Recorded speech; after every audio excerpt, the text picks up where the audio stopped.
Hey,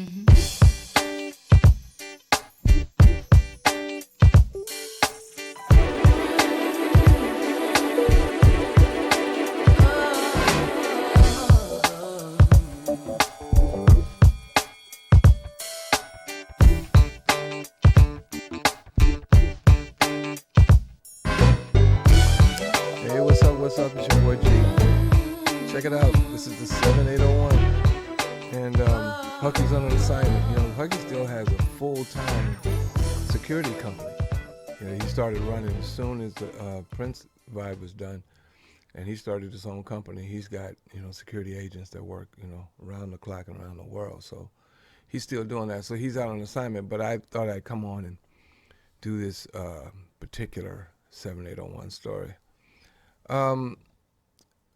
When I first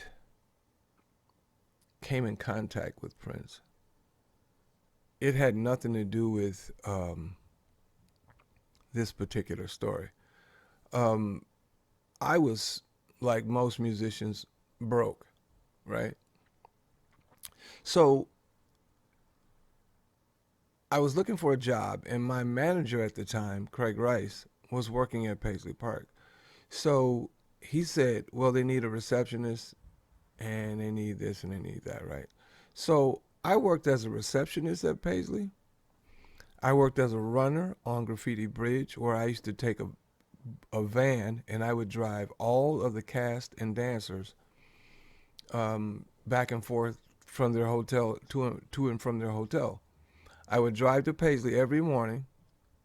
I'd pick up the van, drive to the hotel, which was in Chanhassen, or Eden Prairie. Pick up the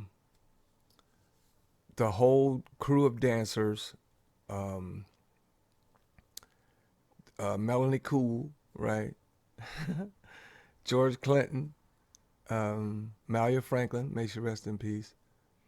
All the people that lived in that hotel at that time, and depending on what they needed, because when I got to Paisley, I would pick up a sheet to let me know who I was picking up at what time. Drop them off when I took them to lunch, boom, boom, boom, boom, boom. I did all this stuff every day. That was my job at Paisley Park.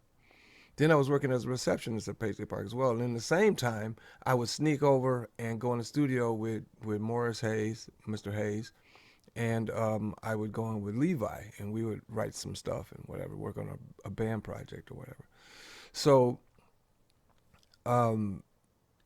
funny though, when I was doing all of that at Paisley, I rarely came in contact with Prince, rarely, because he was, you know, working on the movie, and this was during the Graffiti Bridge minute. So he was working on a movie, so I rarely came in contact with him personally. Okay, but one day while sitting at the receptionist desk, he comes up and looks at me like, "Are you working here?" I was like, "Yeah, I'm a receptionist." He said, "Oh, okay. I need you to do something." I said, "What's that?" "I got a part. I need to put you in the movie." So he puts me in a part in the movie as an ambulance driver after Ingrid Chavez's character gets hit by a car. Right. Well, I had a scene in the movie where me and this other guy came in, you know, the ambulance, and pick up Ingrid and blah, blah, blah. And that was that. Well, that got cut. So I didn't end up, all you saw in the movie was the ambulance leaving, right? So my scene got cut. But that was one of those situations where no matter, here's what I learned about Prince early. No matter what happened, no matter how small or insignificant it may seem to you, he remembered everything. Everything. And the next time I do one, I'm going to tell you the story about how my band ended up as the house band at Glam Slam, and how that turned into, well, we'll talk about it on the next video and the next podcast. And until we see each other again, as always in party, peace.